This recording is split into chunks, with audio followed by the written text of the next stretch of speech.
Non, non, un pays qui a besoin de clarté, d'équité et de liberté ne peut trouver ses ressources qu'en effectuant un retour aux sources.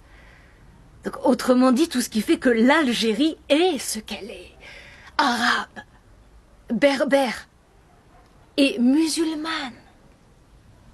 Et ce qui relie ces trois dimensions, c'est l'amour de la grandeur. Et pour l'Algérie, la réalité sera vide, sans verticalité. Je crois que c'est le moment pour les forces vives du pays de prendre de la hauteur. L'heure est propice à l'envol. Et au crépuscule des années folles qui ont donné lieu à ce ras-le-bol. L'Algérie a tout à espérer. Et plus rien à craindre.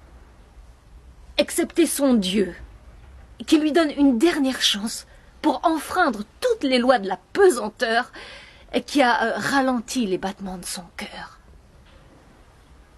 Parce que l'Algérien n'a pas tant besoin de trouver un emploi que de retrouver la foi. Et la foi dit, élève ton niveau de conscience et de consistance. Sois. Et tu seras. Alors moi, ma thèse, si je puis me permettre, c'est de dire que la révolution algérienne ne peut être qu'une synthèse entre la révolution française et la révolution iranienne.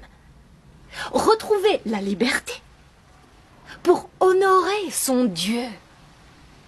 Et non, comme ce fut le cas pour l'Iran comme pour la France, de déshonorer les deux.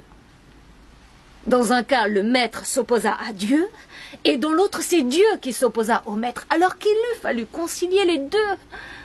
Le salut passera par une révolution islamique, et non islamiste, par le Coran. Et non par les courants politiques qui ne font et ne feront que diviser pour mieux régner. Et la devise, elle est inscrite dans le cœur de tout véritable musulman. Unité, fraternité,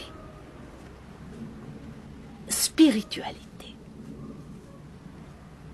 Alors, les mauvaises langues rappelleront les deux fronts qui ont déjà vu les Algériens s'affronter avec le pire et sans succès.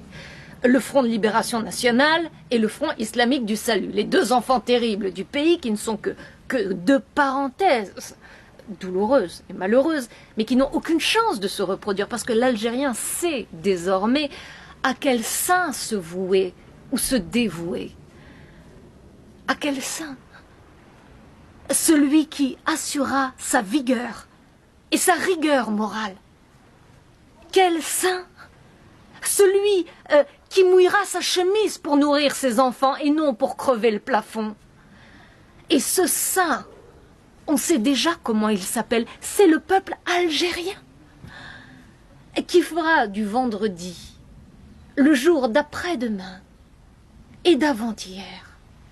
Chaque jour sera vendredi, jour de prière.